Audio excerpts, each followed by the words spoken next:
Bet horse racing on DRF Bets. We'll match your first deposit of $200. Get free expert picks and past performances, plus weekly cash back.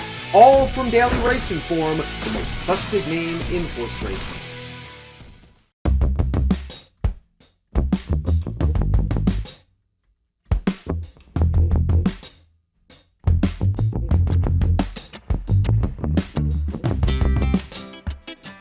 Everybody, Dan, Illman, Mike here at beautiful Pimlico, getting set for the DRF race of the day for Saturday, May the 18th. Of course, it's the second jewel in racing's Triple Crown, the Grade 1 Preakness at 1 mile and 3/16. And before we get to the analysis, a great opportunity for you at home to win one of these beautiful Daily Racing Form sporty hats. And they are very sporty. Smooth.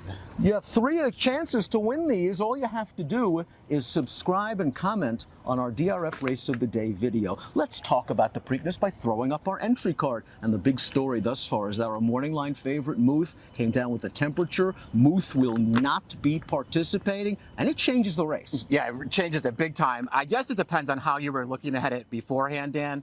To me, this is one of the most annoying scratches ever. If you were like me and you kind of wanted to try to beat Muth at a short price in here, you're super annoyed, but it does change the race totally.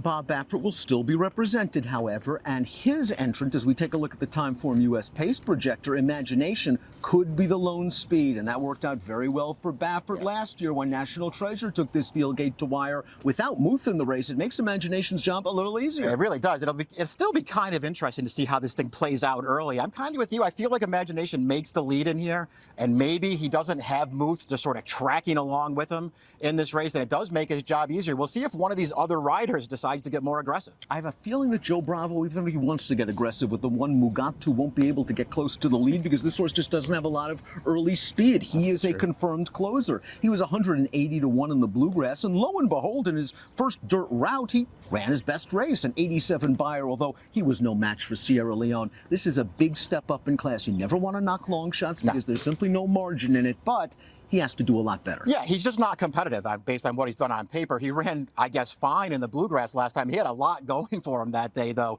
sitting back off of a wicked pace and really not doing anything in there. He just looks like he's totally overmatched in here. Uncle Heavy is the number 2, Pennsylvania bred, trained by Butch Reed. And this horse did some good things when winning the Withers 2 starts back at Aqueduct. Uncle Heavy looked like he was in deep water at the 3/16s. He was far behind with time running out. Now, I realize the runner-up in the leader, El Grande, might have distance limitations, but Uncle Heavy really tried hard for the wire that day, and he did it over a muddy track, which could be key on Saturday. I like some of his races quite a bit, actually. He has enough excuses for the Wood Memorial for me not to be too concerned about that effort. His prior 4 starts to me are all really good, and it's just an interesting match on paper with the 1-2 horses. Dan, this horse is actually slower than Mugatu when you go by figures. They're both 20 to 1 on the morning line.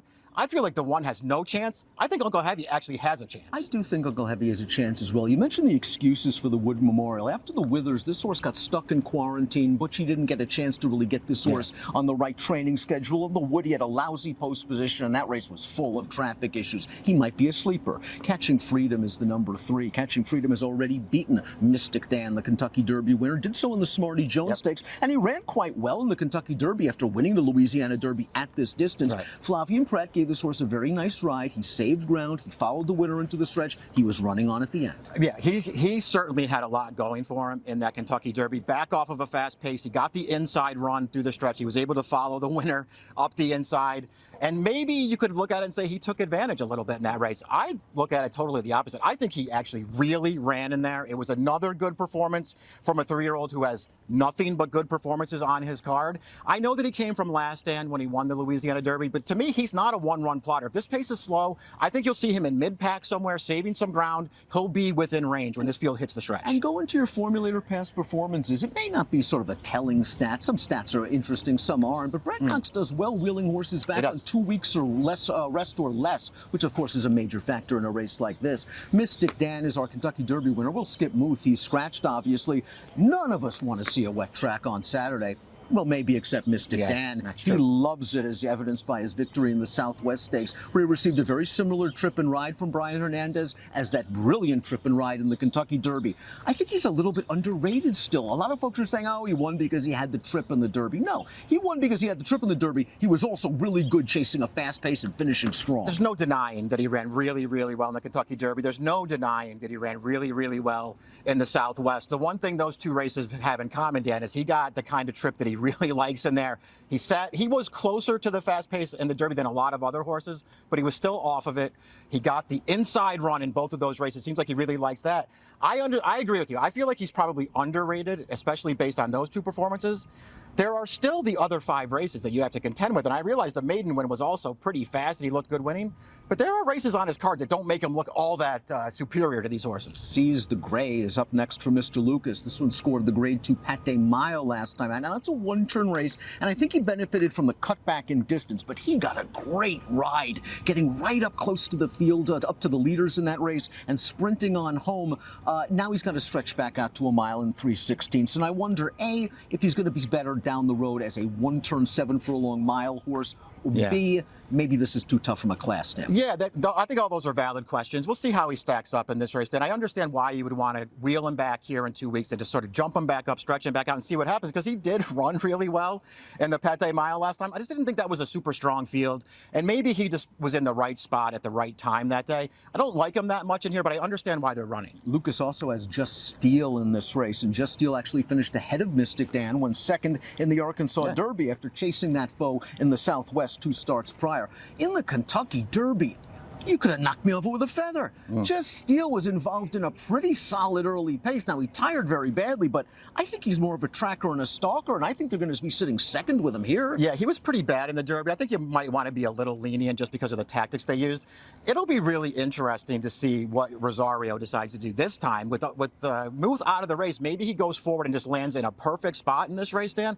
I'm still not convinced that he's quite that good, but I can excuse his Derby. I can excuse his Rebel 3-back where he just had a brutal trip. His other races are all pretty good. Chad Brown's won a couple of Preaknesses already, and he's got Tuscan Gold fresh off of a performance in the Louisiana Derby, where in only his 3rd lifetime start, he ran a good third to Catching Freedom. In his only other loss, he faced Sierra Leone in his career debut. I think this guy's got some talent. I do too, and I get the way to look at him that way and just feel like, listen, he didn't find a super strong Preakness field here. He's still very lightly raced. One more forward move, and he's right there with these horses. I think all that stuff is valid. I can't say that I love this horse. I thought his Louisiana Derby was only okay with a really good trip, but it was only his 3rd lifetime start. He earned a 95 buyer, Dan. He's not far off these horses. It's the same pattern as Chad's other 2 Preakness winners. Cloud Computing and Early Voting both ran in the Preakness in their 4th lifetime start off a loss in their final prep after bypassing the Kentucky Derby. That's right. Maybe pattern works for the 3rd time. Imagination looks like the main speed for Baffert and Frankie Dettori. Ran a good second in the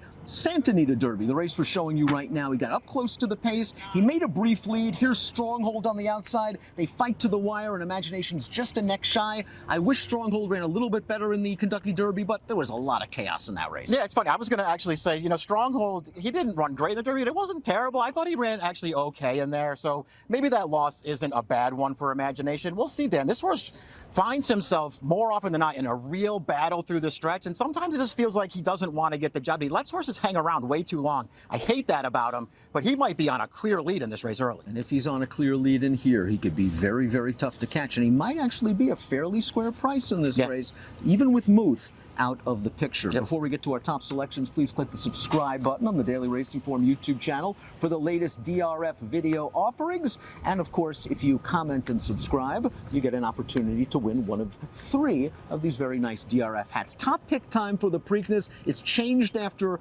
Muth is scratched. Where are you going? I've lost all interest in this race after the scratch, Dan. It felt like Catching Freedom could have been an interesting price in here as the 3rd choice. That's all gone in here. He's not really bettable. I still think he's going to run a good race. I think he's going to run a good race as well. We're both going to agree on Catching Freedom. Mystik Dan, of course, going for the Triple Crown. He's the horse to beat. He is. He is the horse to beat. He might get the wet track he likes, and I think a lot of these folks at Old Hilltop are going to be rooting for Mystik Dan when he charges down the stretch at Pimlico on Saturday. In the Preakness, good luck.